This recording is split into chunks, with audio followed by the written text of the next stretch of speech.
La Sociedad Española de Radiodifusión presenta... Ser... ¡Viva la radio! Podcast. Siempre. Las 7 de hoy por hoy. Ser Podcast. Pues si esto no es la muerte del procés, mucho se le parece. Hola, buenos días desde Radio Barcelona. Por primera vez, el PSC ha ganado unas elecciones catalanas en votos y en escaños.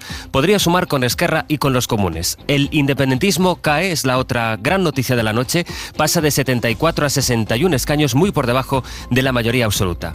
Crece el PSC, quintuplica escaños el PP, crece Junts, pero Puigdemont no alcanza por mucho que sugiera que él quiere gobernar, y se desploma el partido que ahora gobierna, Esquerra, que descarta un tripartito y dice que su sitio va a estar en la oposición. Nos haremos escuchar educadamente. Esta nueva etapa que abro en Cataluña será una etapa para todos los catalanes y las catalanas. Piensen lo que piensen, vengan de donde vengan, vivan donde vivan y hablen la lengua que hablen. Nadie, ningún catalán, ninguna catalana va a quedar excluido de esta nueva etapa que abrimos hoy. Empieza una etapa, la pregunta es ¿quién formará el gobierno de esa nueva etapa? Eso es lo que está por ver. Y ya dice que él se va a presentar a la investidura, saca la mayor diferencia de los últimos años al segundo, que fue Junts. El PSC crece 9 escaños, consigue casi 873.000 votos. Salvador Illa podría gobernar aritméticamente, la suma le daría con Junts, o bien con esa reedición del tripartito, con unos comunes que se dejaron 2 diputados y con una Esquerra que se dejó 13. Los republicanos pierden 180.000 papeletes. De fet, diria que uns molt mals resultats. És el moment d'assumir responsabilitats individuals. Treballarem per continuar amb el nostre projecte polític i ho farem en el lloc on la ciutadania ha decidit que estiguem, a l'oposició. Aragonès hablaba ya anoche de asumir responsabilidades por su desplome y de sus palabras se desprende que Illa va a tener muy difícil conseguir ese apoyo porque dice que Esquerra va a pasar a la oposición. Gillian Ayala, buenos días. Hola Sastre, muy buenos días. Anoche compareció primero Aragonès, luego Puigdemont, que ahora lidera el bloque independentista. Que crece 3 escaños más, con los 35 que ha obtenido es la segunda fuerza política en el Parlamento, por detrás del PSC. Carles Puigdemont, que descartaba anoche una repetición electoral, ha llamado a negociar un pacto pese a que la suma independentista se queda lejos de los 68 escaños de la mayoría absoluta. Estem en condicions de construir un govern sòlid d'obediència netament catalana i sobretot quina ha de ser l'estratègia que eviti el que crec que no seria una bona notícia per cap dels ciutadans, que és la repetició electoral. Los comunes Sumar se han quedado con 6 escaños. És possible una nova etapa d'esquerres a Catalunya y aquí nosaltres som imprescindibles y pero consiguen seguir siendo decisivos para formar un eventual gobierno progresista. La CUP se desploma y pierde 5 diputados, pasa de 9 a 4. Es relevante también esa coincidencia, como fue significativo que muchos de los dirigentes políticos que anoche comparecían coincidían en negar la posibilidad de que vayamos a un bloqueo. Ya veremos. Donde se celebraba anoche era también en la sede del Partido Popular el resultado, porque han pasado de 3 escaños, su suelo, a los 15 que ahora van a tener. Han pasado, por tanto, de ser la última fuerza política en el Parlamento a ser la cuarta. Hace 3 años tocamos fondo, pero supimos reaccionar, haber dado hoy aquí en Cataluña también un paso de gigante para ser capaces de lograr el cambio político en España de la mano de Alberto Núñez Feijóo.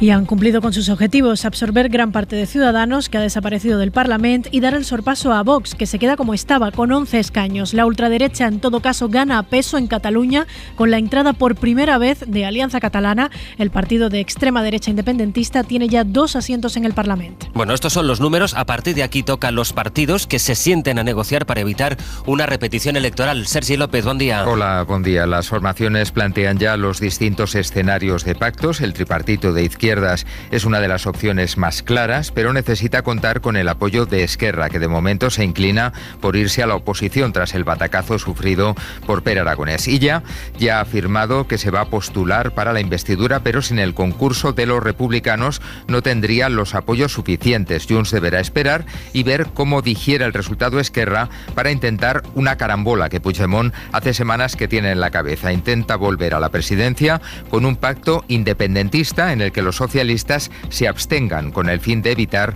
la repetición electoral en octubre. Una negociación que empezará en los próximos días, que deberá contemplar también quién ocupará la presidencia del Parlamento para controlar los tempos de los debates y que se desarrollará con los partidos siguiendo en plena campaña para las elecciones europeas. No te vayas, Sergi, porque enseguida desmenuzamos la letra pequeña del resultado de anoche, pero es que además toda la jornada electoral estuvo marcada por la grave incidencia en la red de cercanías de Cataluña, en los Rodalies.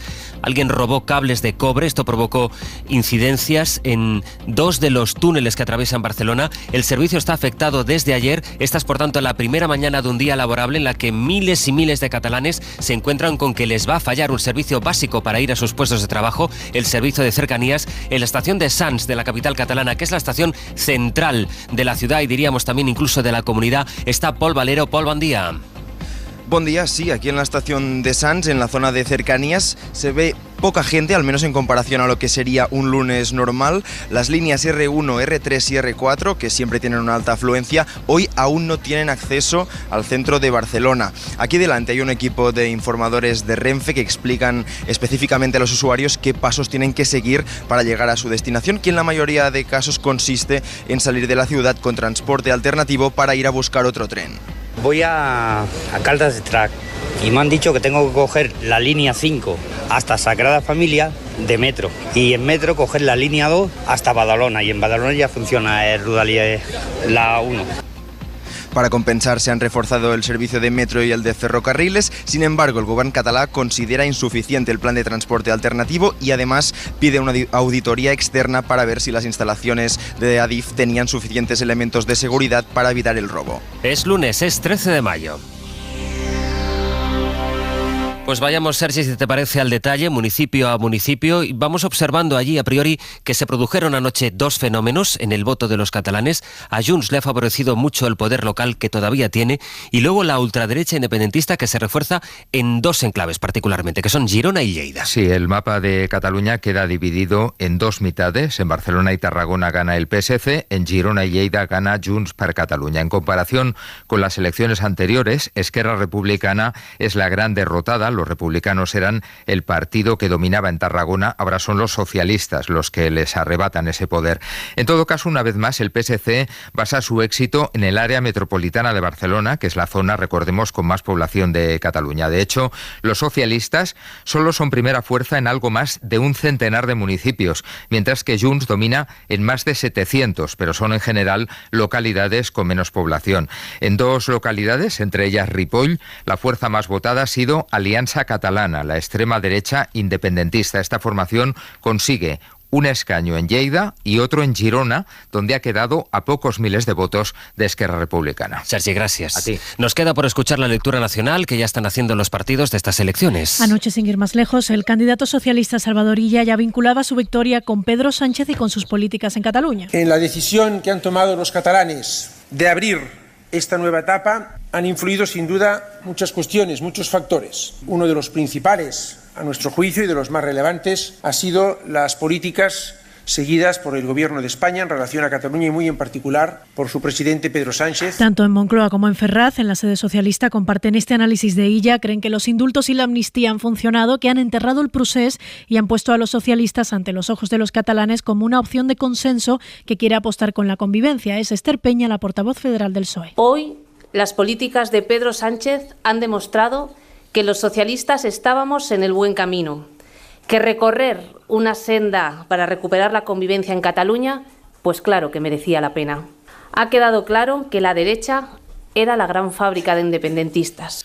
Lo que todavía no se aventuraban a predecir ni en el gobierno de coalición ni en las filas socialistas es el efecto que esto vaya a tener, que estas elecciones vayan a tener en el Congreso y en la estabilidad parlamentaria del Ejecutivo de Sánchez. Habrá que esperar a que empiecen, a que avancen las negociaciones para ver si después los independentistas, socios parlamentarios de Sánchez, cambian su estrategia de acercamiento a Madrid. Enfrente está un Partido Popular eufórico que ha vuelto a utilizar estas elecciones como una especie de examen para reforzar la figura de Alberto Núñez Feijóo.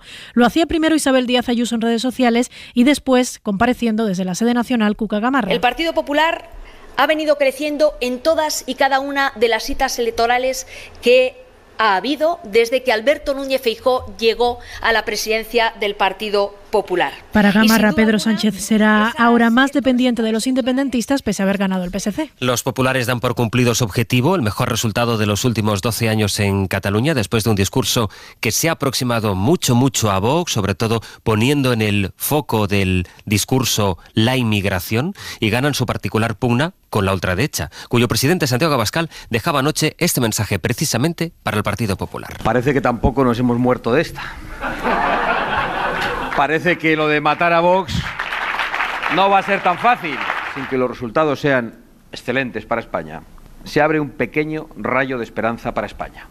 El separatismo ha bajado y Vox se ha consolidado en Cataluña.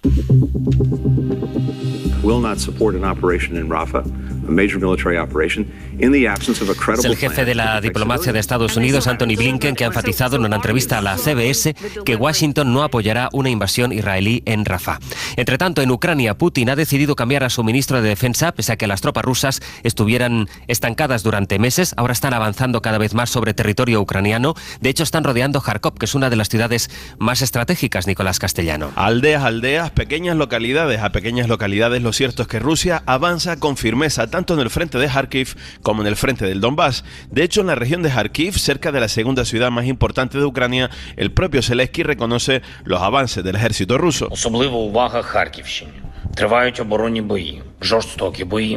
Dice el presidente ucraniano que la situación es muy difícil en algunas de estas localidades que se han convertido ya en campos de batalla. Más de 4.000 personas han sido evacuadas de esas distintas pequeñas aldeas que están al este de esa segunda ciudad ucraniana. También en el Donbass, en los últimos días, los rusos se han anotado varios avances significativos en dirección a Konstantinivka, una de las localidades clave en la defensa ucraniana de la región del Donbass. Rusia sigue avanzando, sigue atacando, y mientras Ucrania ha seguido bombardeando algunas zonas industriales y también la ciudad fronteriza rusa de Belgorod, donde algunas personas han quedado atrapadas en la ruina de varios apartamentos.